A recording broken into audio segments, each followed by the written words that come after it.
Max Boltman. Jeff, how'd you arrive at Danny and Mark as the alternate captains? Excuse me. How'd you arrive at Danny and Mark as your alternate captains? Well, I'd start by saying I think we have a bunch of guys in the locker room that have are going to be part of our leadership group and that will lead, regardless if they have letters on their chest or not. Certainly, I think Danny and Mark are both very worthy of it. Both guys that have been around this league a long time. In Mark's case, wore a letter in New York. I think he's been an outstanding leader. One of the real important things we wanted when we brought him back was his leadership. Does an excellent job of, I would say, being serious but keeping it loose at the same time. Danny's been a really good Red Wing for a long time. I think his work ethic was exemplified by the work he put in to come back from a major back surgery to where he was at the beginning of last season to where he is now. And so he's definitely led by example in a person that I think has real good leadership quality. So we're really happy with both those guys. To support Dylan Larkin in our leadership group in totality to support Dylan. And ultimately, it won't be one, two, or three guys. It'll be a whole bunch of guys leading the way. And I think just as importantly in leadership is that you have guys that they're leading who are going to do it right. And I think we've got a lot of guys that have the right intention to do it right on a daily basis. And so we just got to make sure we're reminding them when they're not. And then real quick on Gustav Lindstrom, what did you think of his preseason camp overall? I thought in Traverse City it was just okay. He's had not from an effort standpoint. I think he always gives an effort. I think his execution early wasn't good enough. Just in when I say that, I mean the first 2-3 practices, and then I thought he got much better. And one of the things we've talked about with the decor is we'll be in position to make tough decisions because I think we have 8D that are National Hockey League defensemen. And it's easy if somebody isn't working or if somebody isn't executing. They all did. They all worked like crazy. They all competed hard and I thought executed pretty well and all played pretty well. So really I could have put any of the 8 in. But I think in Gustav's case, he's when he's at his best, he gives us size. He's a really good passer, so he can help our transition game and help get us out of our end. And he's a good penalty killer. And we're hoping he brings those elements tonight. Ryan Engblom. Jeff, could you talk about the progression of your decor maybe from last year to where you are now, some new faces? And it looks like Danny is healthier than he's been in the last couple of years, and maybe what their overall capabilities may be that you haven't had in the last year or two. Yeah, and I think you know this better than anybody. I mean, how important it is to have a really good decor. It ultimately drives your team. I think the decor, makes your goaltender better if it's good, and it makes your forwards better. I think it's really the number one element on really good teams. And I thought last year we took a step with our decor in the right direction. Certainly with Stalzy coming in, Johnny Merrill came in, did a good job. And I thought we took a step in the right direction. Danny wasn't healthy though. And I think Danny's much healthier now. So what Danny DeKaiser's been in the National Hockey League since the day he's arrived really has been a top 4 type D that in terms of shutting the opponents down from the red line back into our zone, but also really good in passing the puck and transitioning. So helping to create offense in those ways. And I think he's back closer to his 100% self. I'm not saying he's exactly there, but he's certainly way closer. And he's got a lot of experience. I think as I said, we've got more depth than we've had on the back end. So that will definitely help from a night to night experience as we go through the season. And as you face injuries or as guys maybe struggle, other guys can step in and do a real good job. I'd also say that we've got a couple of really 3 young players. I think Phil Hronek is still young, even though he's been given lots of responsibility here. But with him, Sides and Lindy, I think they all are very, very talented. They're all really, really hard competitors. They're all guys that can help us in a lot of ways, but they're also learning. So there'll be some trials and tribulations that go along with that learning curve, but they also have some abilities that, just to end plays quicker, to move the puck out of our zone better. I think those are critical elements of a good decor. Do you expect them to aid your offense a lot this year compared to last? Well, I think I would say yes, in a sense of a couple different ways. Number one, at times we spent lots of times defending last year, and it's hard to create offense if you're defending the whole night. So I think their ability to end plays in our D zone, the ability to move the puck out of our end, and the ability to transition right away, I think can help your offense just by being on the attack way more and having the puck way more. That's what we're hoping. Certainly with Sider's case and with Phil Hronik's continued development, with the addition of Nick Leddy, you have guys who can potentially help our power play be better, which is critical. I think that'll be a critical piece of our offense being better, is that our power play is better for two reasons. One, it's hard to score 5-on-5, and two, the confidence that comes with scoring on the power play. So I definitely think they can help in those ways. We'll get a chance to prove it on a night-to-night basis. Thanks, Jeff. Yep. Ansar Khan. Yeah, Jeff, have you settled on having Hronik there on the flank as opposed to up top on the power play, or does kind of the opponent's PK kind of determine how you'll go with that on a game-to-game basis? Well, we'd like to get a power play that has chemistry, and so you don't want to necessarily change it from game to game. And right now, we have three defensemen that we think are all going to help our power play with Sider, Hronik, and Leddy. If that continues, where Sides and Leddy do a good job up top, I think Phil's been really good in that flank area. And as I've said to him over the last couple of years, I think that's ultimately where he's maybe at his best. He's got a really, really good shot, but he also can make plays from that side, and it gives us another righty over there, and it gives a chance to have a righty lefty combo on the flanks. Am I set with anything? No, we got to go out and prove that we can be good power play. So if the power play does a good job over a long period of time, we'll stay with it. And if over a long period of time or a decent period of time it doesn't, then we'll look. If we need to make adjustments, we'll make adjustments. But I think to a large degree, it can be a spot that Phil can excel in, and we're hoping that's the case. Thanks, Jeff. Bob Gup.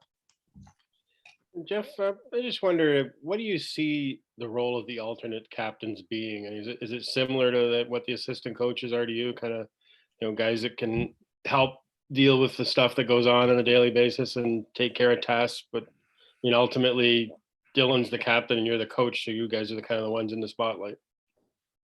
Yeah, I think probably that's the way it works, and that's the way it's worked for some time. Is the spotlight gets cast on if you wear the C, and the spotlight gets cast certainly on the head coach as well. And while others are certainly deserving of a lot of that spotlight at different times, the role of an assistant captain for me, number one, is you have to be who you are, and you have to lead through your own personality. And I'm real confident that both those guys will do that. Number two, it's just providing that leadership to help to Dylan. And I think, again, you don't want to have one guy pulling all the weight. We want to do this as a group, and I think it's critically important that we have guys supporting our leaders and making sure that we're pulling this rope all in the same direction. And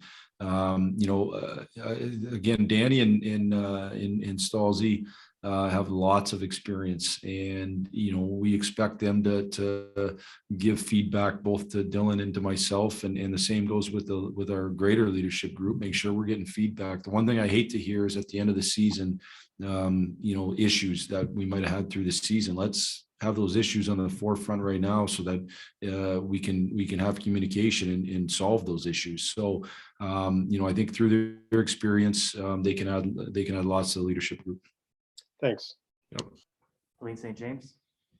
Jeff, who made the decision on the alternates? Well, ultimately, I made the decision on the alternate captains. Certainly, I speak to our coaching staff. I speak to our management team. I have discussions with Steve Yzerman about a lot of things, and for two reasons. Number one, he's got a wealth of experience, and I love to get his insight and his opinion. I think it's critically important in leadership that you get that insight and opinion, and from different. That's always been my management style, and then I make the decision I think is best, and that's what I'll continue to do. And I think it's important to make sure that the coaching staff and the management team have those discussions, and ultimately we're all reaching for the same goal, and that's to be as good as humanly possible. And so I think those discussions are important. And Dylan, last year was his first wearing the C. how much did it weigh in that the Mark Stahl wore a letter for a long, I think 10 years with the Rangers, when you have a guy who's relatively new to wearing the captaincy?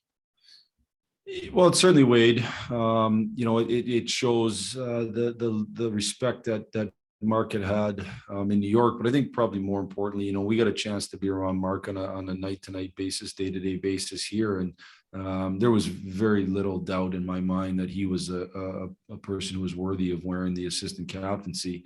I also think having a couple of defensemen and obviously Dylan as a forward, it helps to have the letters spread out a little bit that way. So, they're not their own groups or their own entities per se, but they are their own kind of groups. And so you got leadership in both areas, but there was a lot of reasons, Helene, why we chose those guys, and they're certainly worthy of it.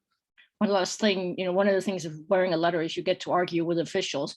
Do you ever tell guys, hey, be careful what you say, or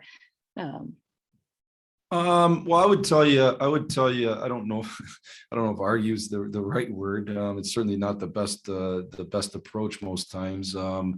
I think one of the things that we've talked about as a group is just emotional control and making sure that, that we don't let our emotions get the best of us and cloud our judgments. And that goes with officials as well. And I thought we were much better at it last season than the season before. I thought frustration showed too many times on the ice, where I thought last season we got much better. I would tell you both, I think Dylan's done a really good job over the last couple of years of developing relationships with the referees, which I think is really important. And I don't, Mark and Danny are both pretty calm customers. They don't get too overexcited. So if they are overexcited, they're probably onto something. But certainly they're the ones that will have discussions with the referees as well as us. And I would say that's the least of our worries. We're going to try to control what we can control.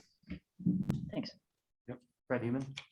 Hey, Jeff, Fred Human in Lansing. I'm wondering how the opening night atmosphere affects the energy in the room, especially in this town, and how it's different than any other night. That's a good question.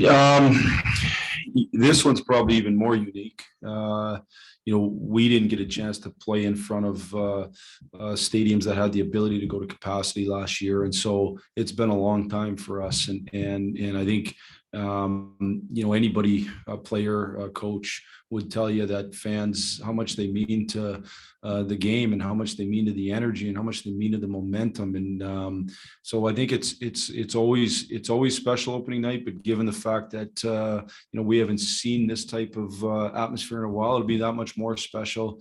And then I would just say it's always special in Hockey Town. We have great fans throughout the state of Michigan, very, very passionate. I think the best fans really in the NHL, and this means a lot to them. And so, we have a connection with the city for certain, and we respect how much this means. And so we need to go out and make sure we put forth a good effort on a night-to-night basis. I also noticed you talking for a while with Coach Cooper. What do you make of his meteoric rise in his profession?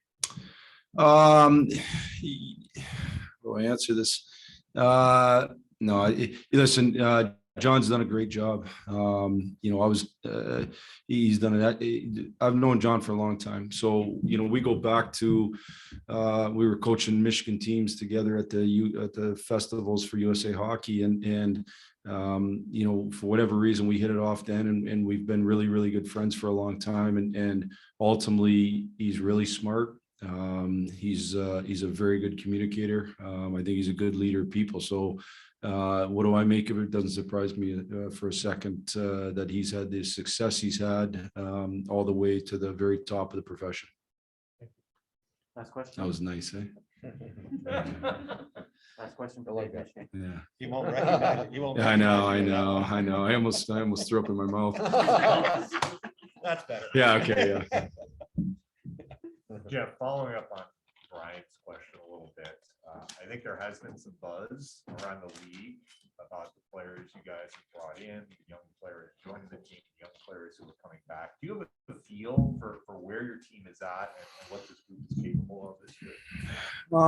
I would start by saying, and I've said this lots, I definitely think organizationally we're headed in the right direction. I think we've had to go through some lean years, but that's what happens in most rebuilds. That's the reality of it. Nobody wants to face that sometimes, but that is the truth. And there's no quick fixes usually in life. Well, there certainly is no quick fixes in the National Hockey League. And I think we've kind of done a really good job of accumulating draft picks and drafting players. And now we're hoping that a lot of those guys can come into the NHL and be NHL players, and then hopefully be really good NHL players. And if we can have a few become great ones, that's awesome. Some of those guys are starting to show up, and I think there's reason for some optimism with some of those guys. Now, what we got to do is what they have to do, and we have to do collectively, is go out and prove it on a night-to-night basis. That's just the reality. And in terms of, I've answered this question a few times. I don't prognosticate. I focus on what we have to do starting here tonight, and that might sound like coach speak, but that's reality for me. We want to make sure that our process is great, and if our process is great and our talent's capable, then you can do great things. And I've said that at the beginning of seasons, pretty much everywhere I've coached, and some of those seasons ended up with championships, and some of them ended up with failures. But that's the way that we approach it, and that's the way we'll continue to approach it. Yep. Thanks, everyone. That's it, Chris. This morning.